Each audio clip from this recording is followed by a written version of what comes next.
Thank you for listening to this podcast from TRE, Talk Radio Europe, your voice in Spain and around the world. For more information, please visit tre.radio. Okay, time for some sports now here on Daybreak with Dave. Heading over to Ireland, speak to Mark. Morning, Mark. How are you? I'm doing good. How are you? Not too bad at all. I was busy first part of the weekend, so I missed Saturday's matches, but I managed to watch the City match yesterday and a few others. Before we get on to that, let's start here in Spain, Mark. Barcelona. We have a bit of unfortunate news for any Barcelona fans. Never mind. About four days ago, I saw in the news that Pedri had suffered a muscle tear, which is probably the last thing they want, especially in a key part of their midfield, and will miss at least 4 weeks, which isn't ideal because right now they're second in La Liga, with 22 points, trailing Real Madrid by just 5 points. So it's a crucial point, and as we get closer to December, when Pedri will be back, that's exactly the time where champions are sort of found and come alive. So it hopefully this won't be as big of an absence as we think it might be, but it certainly isn't great for Barcelona's title hopes. Yeah, they've had a few injuries, haven't they, Barcelona as well? But, of course, losing that El Clasico to Real Madrid, where I thought Real Madrid were the better team in general, in all parts of the pitch, really, just seemed to be a bit more with it. Alonso doing a very good job at Real Madrid, I think, at the moment, as things stand. So, so I just think they're going to be struggling a little bit, but we shall see. I'm a Real Madrid fan, so I'm not worrying too much, Mark, about it all, to be honest. I wouldn't say you have to, Real Madrid look very comfortable, and the scariest thing about them is that they have so much depth in talent that even if one player does go out, and like Barcelona, like speaking about, they don't have a lack of talent either. They're a stacked team, but I think Pedri is probably more of a loss to Barcelona than say if Bellingham went out of Real Madrid's team. Yeah. So, which he was out for a while. But he's back now. He's back, and everyone knows. Everyone in the league knows that now. Real Madrid doing, obviously at the top, you say 5 points clear. Barcelona second. Villarreal doing really well in third place as well. So, it's an interesting time in La Liga. Shall we scoot on over to England, and let's look at, first of all, Man United.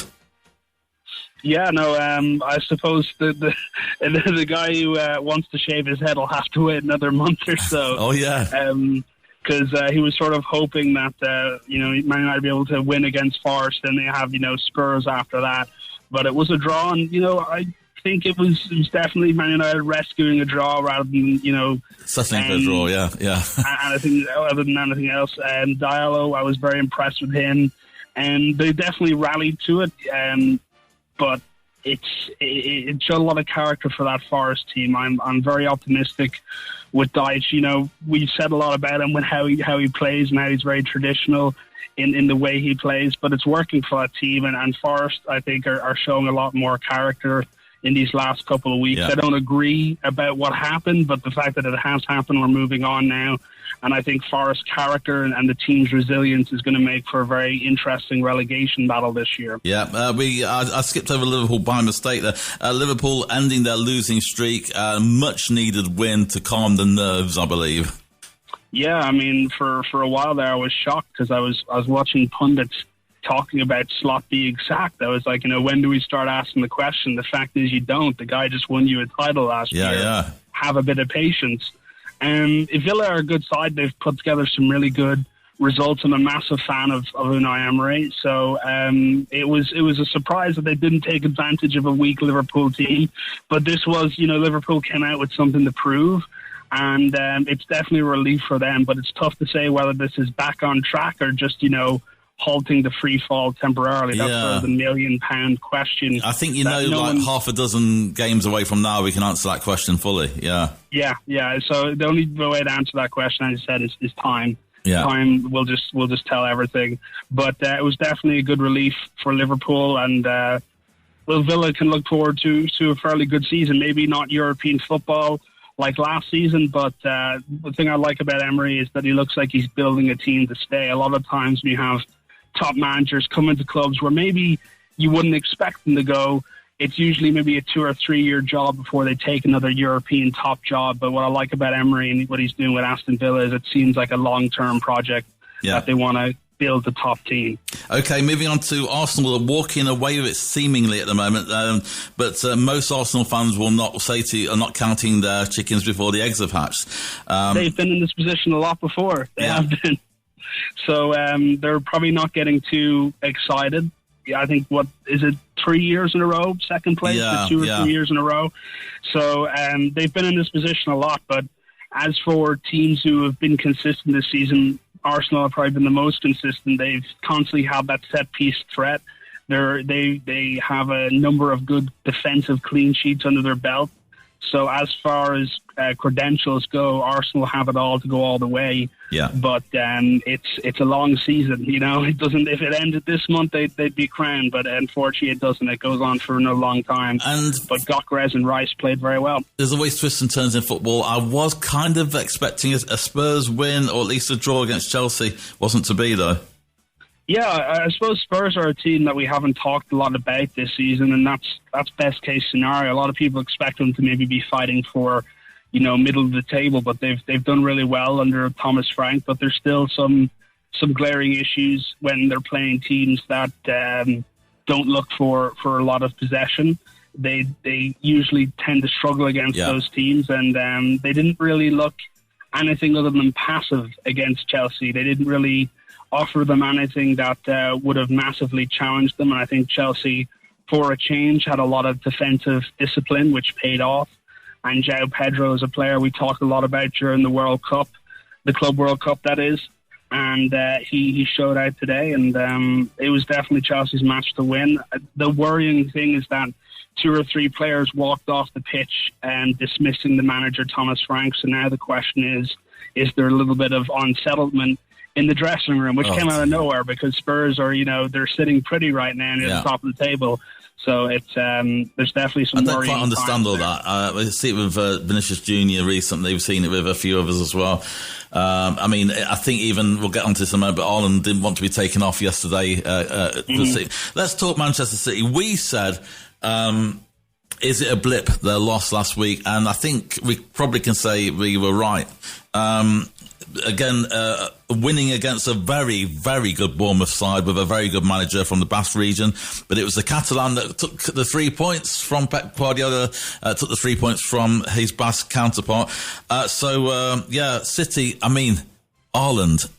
I'm going to ask you this question, Mark. Is he the greatest player in the world right now? Mbappe's in the mix, isn't he? Mbappe's definitely there. There's a few of us definitely in the mix. But this morning, Guardiola's come out and said that he's on Ronaldo and Messi's level. I still would wait to see a bit more before I start saying that, but myself personally. But no doubt, he scored a great goal from a great angle, 2 great goals yesterday. Just awesome. I think when I think of Messi and Ronaldo's level, I think of doing it at the pinnacle of sport for 20 years. Yeah. And no players have ever really done it before then in that regard of playing at such a high level for such a long time. Yeah. But what I will say about Haaland, I'm a massive fan of him. I have been since his Salzburg days.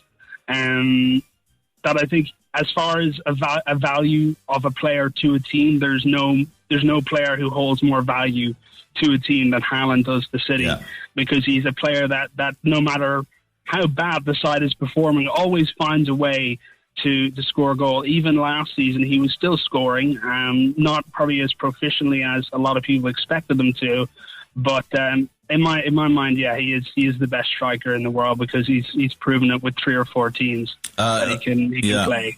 I don't know if you saw this morning, but Wolverhampton Wanderers are looking for a new manager. Could be Gary O'Neill returning to Wolves. Fulham versus Wolves yesterday. I didn't see that match, and I don't even know what the score was. So that, I'm completely 3-0 to Fulham. So that's what put paid to bed. Yes.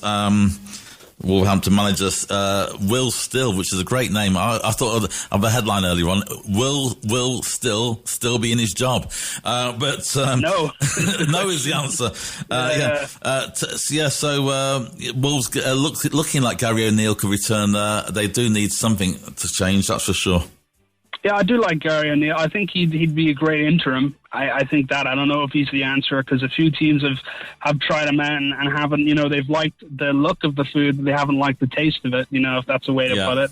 I do rate Gary O'Neill, but I think Wolves need someone who's proven, because, simply as it's went, they just haven't been able to match teams' intensity in the league, and they just need more of a cutting edge. And it's not like they're not being creative, that they can't create goals and match teams, because we've seen that in glimpses against top teams in the league, that they can play and they can score creative, entertaining goals. But they just need a manager with that experience that can squeeze the performance out of them. Yeah. But Fulham are a very good side. They, I think, went 4 in a row losing in the Premier League before this, so they had something to prove. And this match will be pivotal to the relegation battle, because before this, I think Fulham were on 8 points, so they were near the bottom of the table. So they definitely, needed this win. Okay, now moving on to tennis, Yannick Sinner cruises to victory in the Paris Masters. Was this the same tournament where Cameron Norrie knocked out our Spanish friend? I think so. Yeah. I think so, yeah. Yannick Sinner was just unbelievably good during the final there against Aliassime. It was just brilliant. He was brilliant the entire really tournament, but especially in the final, he regained the world #1 ranking after this, which makes him, I believe this is an interesting fact, makes him the first Italian ever to hold the top spot twice in a single season. So we're used to him setting records, but he's definitely setting a lot of records for Italian tennis. And his composure was just great during the Masters. Aliassime, it was another tough final for him, and he showed a lot of brilliance like up to the final, especially against Daniel Medvedev in the semis. But he was just, it's so close yet so far. Yeah. Because you can play as great as you want up to the final, but if you can't manage to play at the same level in the final, and then it's really all for nothing. That's it. But it's tough when you're playing against Sinner. Yeah, absolutely. What a player Yannick Sinner is. Absolutely great. And he doesn't look Italian at all. His name doesn't sound Italian, but he is Italian. Now, Golf Hong Kong Open review. We'll have maybe a couple of minutes on this, if you can, please, Mark. Yeah, well, we had a fresh face, Tom McGibbon, who I believe only had one other professional win before this, so now he has 2, and he's from Northern Ireland, 22-year-old. So a lot of comparisons are being drawn to. A lot of people are kind of looking, is this another one? And of course, this is a great win for McGibbon, because now it allows him to book his place for the first time in the Masters for next year, and also for the 3rd time in the Open Championship. So he's going to be able to play in some good real-life competitions with some real quality in them. That's going to really give us some answers to some of those questions, like, is he the next guy from Northern Ireland? But he was just flawless during that performance in Hong Kong. He was, never really in question. He had a late surge, and I think he ended 7 shots clear. So it was a really impressive step for him, in his career, and unfazed by the pressure. And especially because in Hong Kong, there's a lot of, I guess, pressure on the domestic performers, and they just didn't really show up, or at least I didn't think they did probably what most of the domestic outlets would have expected from them. And it was, tricky greens, humid conditions, which are never fun to even live in, never mind play in. But McGibbon was really impressive, and sort of questions are being asked, like, is he the next McIlroy, which, once again, time will tell. And that's the sort of pressure you don't really want either, really, do you? But anyway, we shall see. Mark, as always, thank you very much, my friend. Thank you for watching the sports that us married people aren't allowed to watch all the time. I really appreciate that. So keep them coming. We'll speak to you next week, Mark. Have a good one, mate. All right, thank you very much. Cheers. Mark, bring us up to date on all that's happening sports-wise here on TRE Talk Radio Europe. You've been listening to a TRE production. If you've enjoyed this programme, there'll be another episode waiting for you next week, right here on this platform, where you can also access our extensive back catalogue of shows and interviews. For more information on our live programming, social media channels and apps, and how to contact Talk Radio Europe, please visit tre.radio.